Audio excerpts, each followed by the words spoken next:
This girl, 11 years old, is facing adult charges. You're going to be horrified to learn why. Welcome to USA Stories channel. Do not forget to subscribe and activate the bell button to receive all new updates. Now let's go to the story. On a frigid November morning in Wisconsin, the 10-year-old girl stood before the court, holding on to her father's hand. Beside her, her mother, Amber Sweeney, wept as the court announced the charges: first-degree murder. What was even more startling was that she was facing adult charges. What possible offense could this young child have committed to warrant such harsh accusations? The reality is really terrifying. The only thing Nate Lydell desired for his life was to have a son. With the help of his family and a prosperous job under his belt, he made the decision that he wanted to adopt in order to enjoy the benefits of parenthood. He had no idea there would be so many ups and downs on the journey. Nate had to wait more than 2 years after working with an adoption agency before his kid was finally placed in his arms. They fell in love at first sight, and he gave him the name Jackson. Sadly, a terrible turn would soon occur in their joyful narrative. Nate needed daycare to look after Jackson throughout the workday because he was a full-time employee. Nate selected Amber's Pals and Playmates, which was operated by Chippewa County resident Amber Sweeney after doing some research. Nate felt totally at ease leaving his son there since he admired her mannerisms and approach to dealing with kids.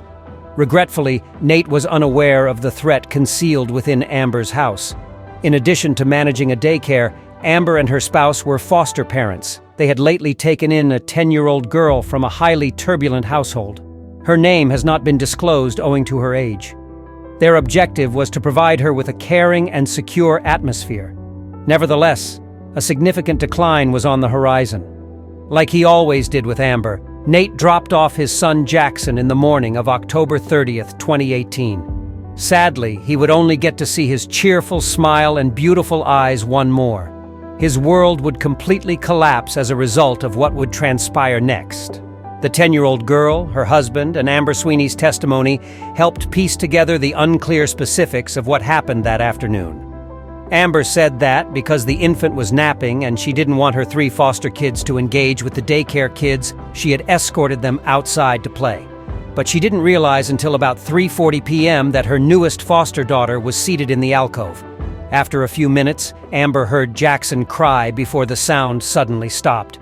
She dashed into the kitchen to see the infant, his head dripping blood, lying down on the ground. Her foster daughter waited nearby, tense and unwilling to explain what had happened to Amber.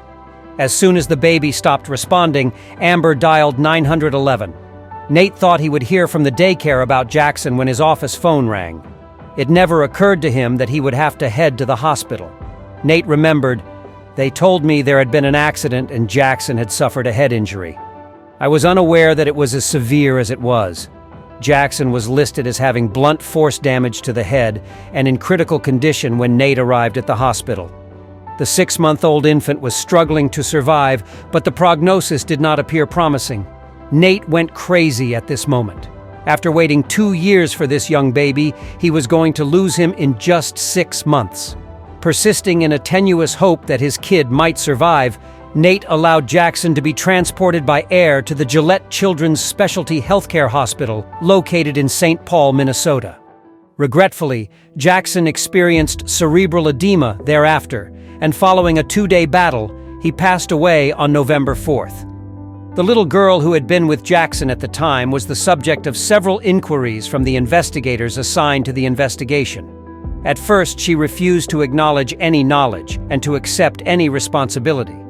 But there was something strange about her answers, and the cops suspected she was hiding something from them.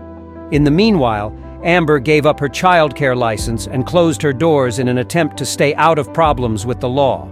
The 10-year-old girl was questioned by the police several times in the next few days. She eventually broke down and confessed to hurting Jackson during an especially taxing interrogation. She said that she had dropped the infant by mistake while holding him. The child screamed after hitting his head on a footstool. The girl responded swiftly, stomping on the baby's head to stop him from crying out of fear that she would be punished. Unfortunately, this would seriously harm his brain and skull. Records from the police and hospital even confirmed that the baby's skull bore a shoe imprint. She was terrified, unsure of what to do and determined not to get into trouble. She trampled on the 6-month-old's head after that.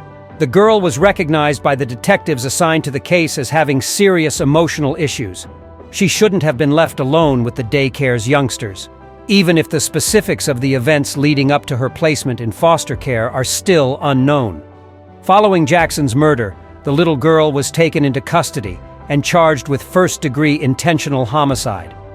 Standing before the judge in tears with her parents, she was given an order to be placed in a juvenile detention facility and given a $50,000 cash bail assigned to her case. Nate sat behind her in the courtroom, never taking his eyes off her for the full 10 minutes of the hearing. "I view it as the person who killed my kid, not as a 10-year-old girl." In an interview with Inside Edition, he said, "She's a criminal. She deserves to be in handcuffs. I informed the family that Jackson would not be making it in a few texts that I had sent out. My son's life was cut short because of her." Nationwide shockwaves were caused by the news of Jackson's death and the 10-year-old girl who was responsible. It was not only a horrible crime, but it was also unsettling that a little girl had committed the act. The fact that she was being prosecuted as an adult, however, set off an even larger controversy. How on earth could that have happened? Wisconsin law mandates that any kid accused of first-degree murder who is 10 years of age or older must appear in court as an adult. The juvenile court system is then tasked with handling the majority of these cases, though. The judge in this instance doesn't appear to be planning to move the youngster to a juvenile court. The issue of whether or not she has the mental capacity to comprehend her acts and the repercussions of those actions would arise if she were prosecuted as an adult. For Nate, losing his kid was one of the worst things he had ever gone through. Even yet, he's grateful for the priceless memories from those brief 6 months, despite the hurt and rage. Jackson adored bouncing, laughing, and smiling on his pack-and-play chair. Nobody can take away from me what he knew how to do with a laugh, light up a room. After everything is said and done, we trust justice will be done. Please remember to subscribe to our channel, give us a thumbs up, and turn on the notification bell so you won't miss any of our videos. If you enjoyed the tale, the next video that plays on your screen will probably move you too.